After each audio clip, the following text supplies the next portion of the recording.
Allot மணி சேனலுக்கு வருக வருக. நான் செபி ரெஜிஸ்டர்டு ஃபினான்ஷியல் அட்வைசர் கிடையாதுங்க. நான் எஜுகேஷனல் பர்பஸுக்காக என்னுடைய பர்சனல் எக்ஸ்பீரியன்ஸை நான் ஒரு 20 வருஷமாக மார்க்கெட்டில் இருக்கேன். அதை தான் உங்கள்கிட்ட ஷேர் பண்ணுறேன். நீங்கள் எந்த முடிவு எடுக்கிறதா இருந்தாலும் உங்கள் நிதி ஆலோசகரை அணுகி அதுக்கப்புறம் பணத்தை போடுறதை பற்றி முடிவு பண்ணுங்கள். நன்றி. அலாட் மணி சேனலுக்கு வருக வருக. இந்த சேனலுக்கு இன்னும் நீங்கள் சப்ஸ்கிரைப் பண்ணலைன்னா தயவு செஞ்சு சப்ஸ்கிரைப் பண்ணிக்கோங்க. பெல் பட்டனையும் கிளிக் பண்ணிக்கோங்க.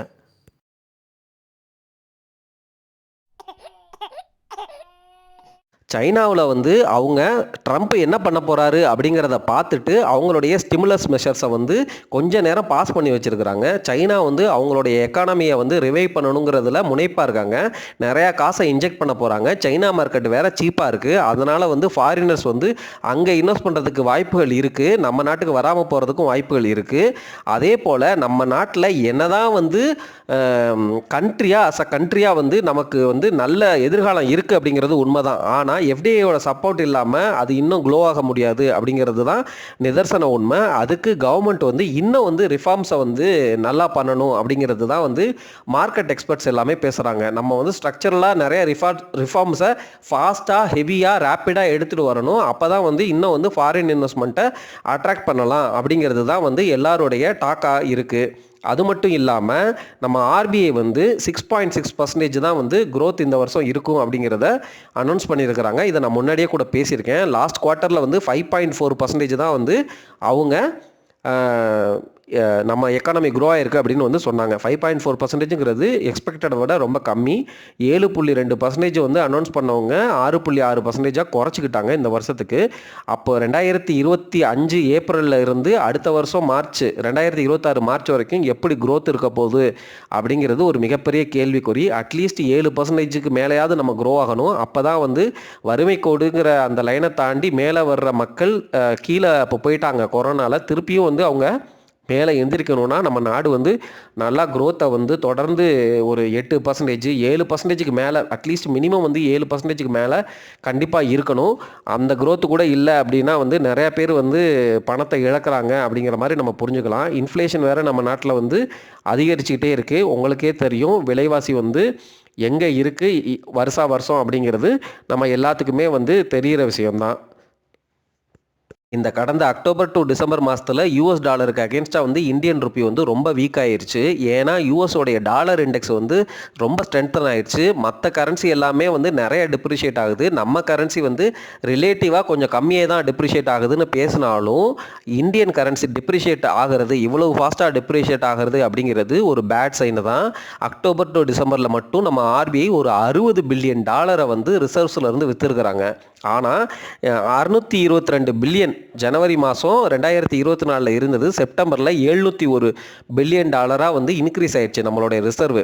ஆனால் அதில் குயிக்காக ஒரு 3 மாதத்தில் 60 பில்லியனை விற்றுட்டு இப்போ வேறு வழி இல்லாமல் நம்ம விற்காமல் ஆர்பிஐ அப்படியே யூஎஸ் டாலரை என்ன ரேட்டுக்கு ஆக்சுவலாக ஃப்ளக்சுவேட் ஆகுமோ ஆகட்டும்னு சொல்லி இப்போ கடந்த ஒரு 2 வாரமாக விட்டுட்டாங்க. அதனால தான் யூஎஸ் டாலருக்கு அகேன்ஸ்டாக இந்தியன் ருப்பி வீக்கன் ஆகுது, ரொம்ப ஃபாஸ்ட்டாக வீக்கன் ஆகுது அப்படிங்கிறத புரிஞ்சுக்கணும்.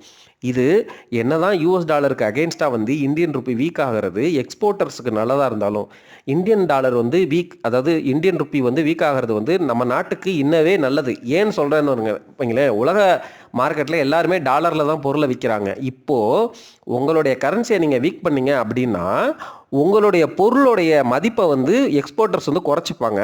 அதனால் சீப்பாக இருக்கிறதுனால உங்கள் பொருள் எல்லாம் உலக மார்க்கெட்டில் விற்பனையாகும் அப்படிங்கிற ஒரு நல்ல விஷயம் இருந்தாலும், இந்த மாதிரி ரொம்ப வாலட்டைலாக நீங்கள் ரெடியூஸ் பண்ணுறது அப்படிங்கிறது இம்போர்ட் பண்ணுறவங்கள இம்பேக்ட் பண்ணும். அதனால தான் ஆர்பிஐ தான்கிட்ட இருக்கிற ரிசர்வ்ஸை வச்சு இந்த டாலரோடைய ஃப்ளக்சுவேஷனை பெர்மனெண்ட்டாக இந்த மாதிரி வாலட்டைலாக மாறாமல் கண்ட்ரோல் பண்ணுவாங்க, ஸ்டேபிளாக இருக்கிற மாதிரி கண்ட்ரோல் பண்ணுவாங்க. இது ஒரு இஷ்யூ போயிட்டுருக்குங்க. நம்ம இந்தியன் கம்பெனிகள் அப்ராடில், அதாவது நம்ம இந்தியன் கம்பெனிகள் வெளிநாட்டில் முதலீடு பண்ணுறது அதிகமாகிட்டு வருது அப்படிங்கிறது ஒரு நல்ல விஷயமாக பார்த்தாலும், நம்ம இந்தியன் கரன்சியை விற்று டாலரில் தான் வாங்குகிறோம் அப்படிங்கிறது உண்மை. அதே போல் இந்தியன் இன்வெஸ்டர்ஸ் எல்லாம் ஃபாரின் ஸ்டாக்ஸை வாங்கும் பொழுது நம்ம இந்தியன் கரன்சியை விற்றுட்டு ஃபாரின் கரன்சியில் இன்வெஸ்ட் பண்ணுறோம் அப்படிங்கிறதும் உண்மை.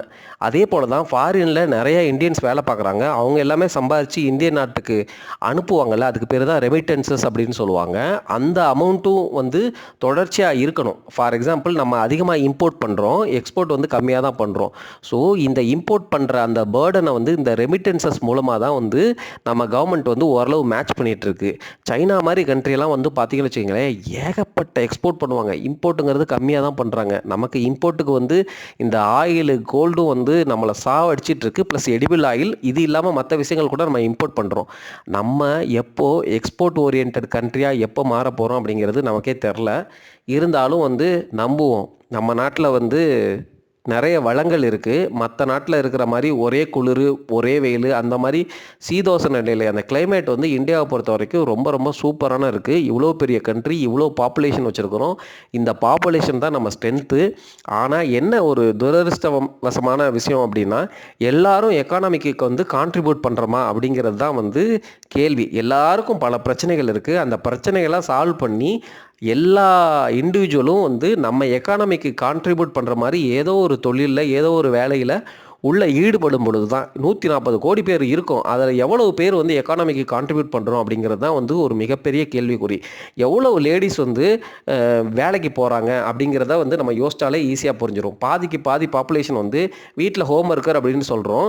அவங்களும் ஏதாவது ஒரு தொழில் பண்ணணும். அப்போ தான் வந்து இந்திய பொருளாதாரத்துக்கு நம்ம கான்ட்ரிபியூட் பண்ணுறோம் அப்படிங்கிறது அர்த்தம். இந்த மாதிரி விஷயங்கள்லாம் வந்து நம்ம யோசித்து பார்த்து இந்திய பொருளாதாரத்தை வலுப்படுத்தணும். ஒரு அமெரிக்காங்கிற கண்ட்ரி அல்லது ஜப்பானுங்கிற கண்ட்ரி ஹிரோஷிமா நாகசாகி மாதிரி மிகப்பெரிய பாம் பிளாஸ்டில் டோட்டலாக அழிஞ்சு போன கண்ட்ரி உலகத்தில் 2வது பொருளாதாரமாக எழுந்து நின்னது. ஏன்னா வந்து அந்த மக்கள்லாம் அந்த நாட்டு மேலே உள்ள பற்றுனால, புரியுதுங்களா? அந்த தேசிய பற்றும் நம்ம வந்து கொஞ்சம் வந்து டிசிப்ளினாக, கொஞ்சம் வந்து சீரியஸாக வந்து நம்ம என்ன பண்ணலாம் அப்படிங்கிறத யோசிக்கும் பொழுதும், கவர்மெண்ட்டும் வந்து ரொம்ப க்ளீனான சிஸ்டத்தை எடுத்துகிட்டு வந்து ப்ராக்டிக்கலாக வந்து கொஞ்சம் வந்து நம்ம ஜெல்லாகும் பொழுது தான் இந்த மாற்றங்கள்லாம் நிகழும் அப்படிங்கிறது தான் வந்து என்னுடைய தாழ்மையான கருத்து. அந்த மாற்றங்கள் நிகழ்ந்துட்டு தான் இருக்குது. பட் இருந்தாலும் நிறைய குறைகள் இருக்குது. அதெல்லாம் களையப்பட வேண்டும் அப்படின்னு சொல்லி நான் இந்த வீடியோவை முடிச்சுக்கிறேன்.